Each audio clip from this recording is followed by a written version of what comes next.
નમસ્કાર દર્શક મિત્રો, આપ જે છો SKS ન્યૂઝ 24 સમાચારની વાત કરીએ તો આવતીકાલે રાજુલા નગરપાલિકાની ચૂંટણીને લઈ એએસપી વલય દ્વારા પ્રેસ કોન્ફરન્સ યોજાઈ।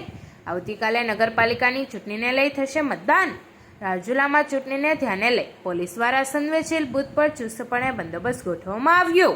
65 પોલીસ કર્મચારી અને 56 હોમગાર્ડ જવાનો તૈનાત રહેશે। શાંતિપૂર્ણ માહોલમાં મતદાન થાય, કોઈ અનૈચ્છિક બનાવ ન બને તે માટે પોલીસનો બંદોબસ્ત ગોઠવાયો। SKS news 24 Rajula.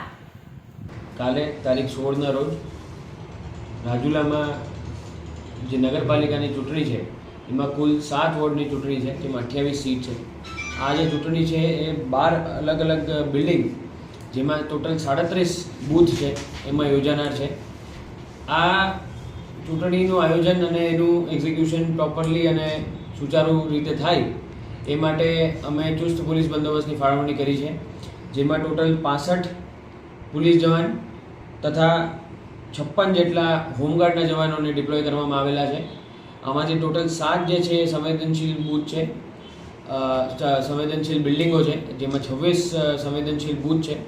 અને અમારી તૈયારી એ રીતની છે કે કોઈ પણ જાતનો કાયદો વ્યવસ્થાનો પ્રશ્ન ઊભો ન થાય અને જે ચૂંટણી છે એ બહુ જ શાંતિપૂર્વક રીતે, વ્યવસ્થિત રીતે અને કોઈ પણ અનિચ્છનીય બનાવ ન બને એ રીતે કંડક્ટ થાય એ પ્રમાણે અમારી પૂરતું આયોજન છે।